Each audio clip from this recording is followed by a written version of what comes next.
We're at Printing United here in the USA, and I'm with Don Whaley, from Kornit Digital. Yep. Yep. And just a real quick snapshot, if that's possible, of trends within the US market. There's a lot of talk in Europe about nearshoring, onshoring, and the connectivity of technologies. So just really interesting to know how that is happening here.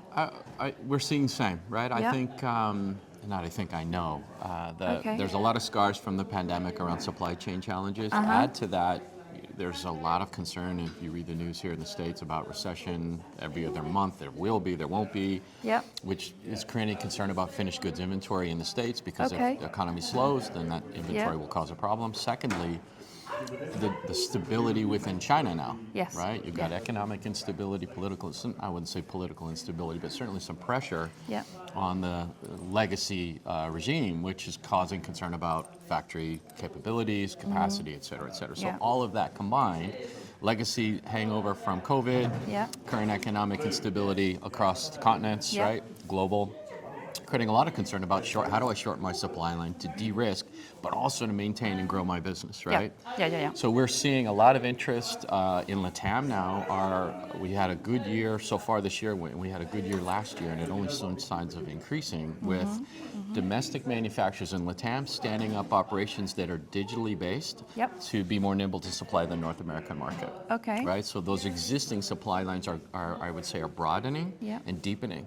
So more supply, they're leaning more, the companies or brands in the US are looking to strengthen those LATAM-based relationships on the analog side, but also add digital, which is helping us. Secondly, I think I mentioned in the press conference we had earlier today, we have a number of large existing customers who have moved south of the border to take advantage of NAFTA. Right? Stand up operations in scale that is a direct relationship to increasing demand in the States for nimble production, very cost-effective models. And that's, I guess, to connect to sewn manufacturing?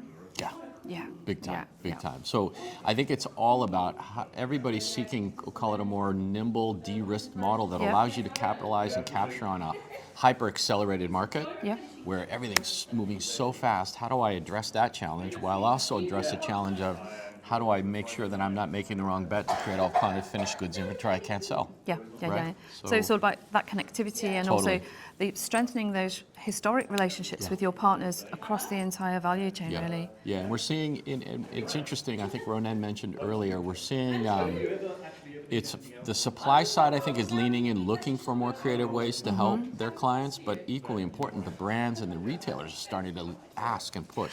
That's so important, because at the end of the day, they have the biggest, the drivers. They've got the loudest noise, the loudest voice. And that's what's really going to drive the change. And we have retailers today who stood up vertical operations, where they've just chosen to become manufacturers and really kind of create that vertical supply chain. And we have others that are saying, don't want it, that's not my specialty, help me build it. Great.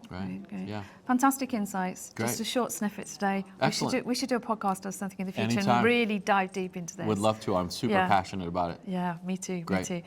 Thank you, everybody, for tuning in, and thank you, Dom, for sharing your insights. Appreciate it. Lovely to meet you. Take care.